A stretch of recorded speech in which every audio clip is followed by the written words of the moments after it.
Now you'll see I have a project open with my raw footage here, and I have a clip open in my source window, right? But you'll notice I have no sequence yet, and therefore I have nothing in my program window. Now, timeline, sequence, sequence, timeline. Relatively the same thing. In fact, you see here next to timeline it says no sequence. Now remember, there's more than one way to do almost everything in Premiere. To create a new sequence, I could go up to the top and go to File, New, Sequence, and click that. I could come down here to the New Item button. If you hover over that, it says New Item, click that. A lot of different things to choose from. I can click Sequence, or I can simply take a piece of footage, drag it in there, or drag it over here to the New Item button. So if I were to take a piece of footage and drag it over here to the New Item button and let go, a new timeline is created. And everything works out. This timeline exactly matches the settings of my clip. In fact, if I go up here to sequence settings, nothing needs to be done, assuming I'm going to be editing in this video format and I have nothing else to worry. So there's a ton of settings here that you may not understand, and to be honest, I don't understand all of them either. But you don't actually have to know all about them always, because Premiere will set your sequence to the proper setting. In fact, let me show you an example. I'm going to delete this, close this. Now I'm going to go to File, New, Sequence. Okay, so this pops up my new sequence window, and notice how it says Sequence Presets DV NTSC. DV is digital video, and then standard, this refers to audio. Okay, now frame size 720 by 480. This is actually SD, standard definition. This is not HD video. Okay, it's not HD, and it's going to be set into a QuickTime. So it's going to assume that all my footage is standard definition and in QuickTime. Okay, so remember that. Standard definition and QuickTime. I'm going to click OK. Now I have a timeline that's in standard definition and QuickTime, but I know that all my footage is actually high definition and it's not in QuickTime. It's actually in an MXF format. It's in a Canon, a certain format. It doesn't matter. It's not this format. But watch this. If I take my footage and drag it into an empty timeline, let go, it says a window will pop up. This clip does not match sequence settings. Change sequence settings to match clip. So I'm going to go to change sequence settings, and magically this changes, everything matches. See? So I don't actually need to be messing with these settings necessarily, okay?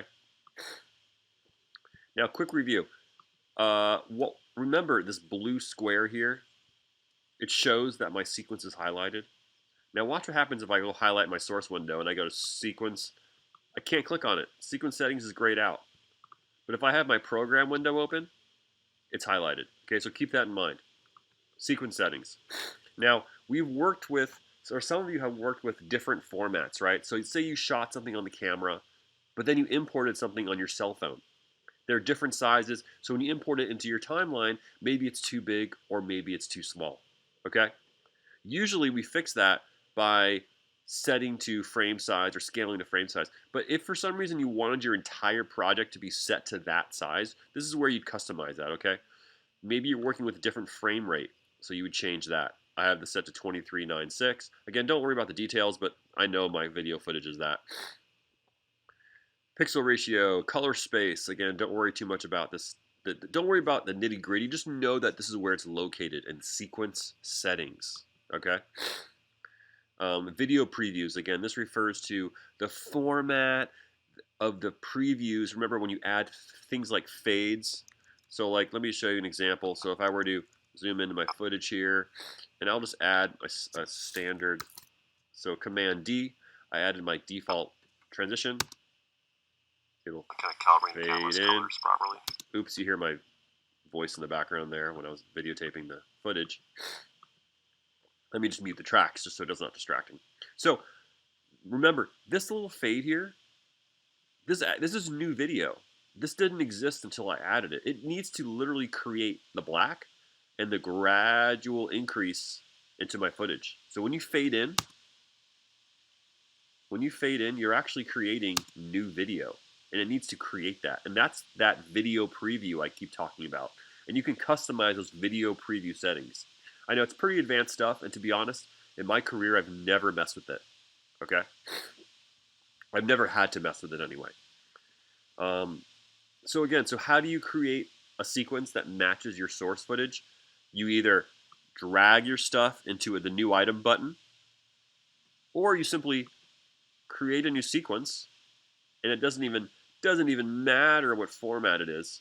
And the first thing you drag in there, it's going to ask you, do you want to change your sequence? And you'll hit change sequence settings. Now remember, once you've created a sequence that like this, like so right now this is set to this size, whatever this video is. If I bring in something new, it might not fit. Okay, so let's see here, bars and tones. So this is like just a clip of a color bars to calibrate a monitor. I'm not sure if this actually matches my sequence. Let's see here. Let's bring it in. Oh, yeah, you see how it's too big? It's too big. So now I could if this is the primary footage I'm working with, but I only have a quick clip of this color bar, I just might want to do what we've talked about in class a number of times, where I would right click on the footage and I would go scroll down to set to frame size, and it would change size, right? But if for some reason I wanted my entire sequence to match this, that's when I would go to sequence settings, and I would change this to, I think I forgot to be honest, well, let's check it out. Let's go to, I'm in icon view right now, where all these footages are in icon view with their icons with previews. I'm going to switch to list view. Okay, I'm kind of bumping around here a little bit. I'm switching to list view. Let's find, there's my bars and tone right there. I'm going to scroll over. Oh, there it is. 3840 by 2160. That's the size of this video. 3840 by 2160. So let's go to sequence settings. Let's change this to 3840 by 2160. Now, what do you think is going to happen? It's probably going to match my color bars perfectly. It's giving me it's going to delete all those previews we talked about earlier because they're going to be irrelevant now that we're in a different sequence size. Hitting OK. Look, it matches perfectly. But guess what my other footage is going to look like? Let's find out. Yep, it's too small. It's too small. So I'm going to right click. Oops. I'm going to right. Sorry, you know it's finicky. There we go. Scroll down, and I'm going to scale the frame size or set to frame size. Either one's the same. Now, obviously, if 99% of my footage is this right here, why would I want to artificially make it larger? It's going to degrade the quality. So if you shoot a whole like show, movie, documentary, whatever in a nice camera, and you have one clip from a cell phone, you want to adjust that clip from a cell phone. You don't want to adjust everything. Then it's looking kind of cruddy. You want to work with your primary footage or whatever you're going to export as. Okay. So keep that stuff in mind. Again, don't worry too much about all these settings. Just remember how to get your sequence set to match your footage, and just kind of knowing where all these things are. I don't think the test is going to ask you change display format. It's going to say change the sequence settings with a proper audio display format, yada yada yada. Okay, and that is the overview of sequence settings.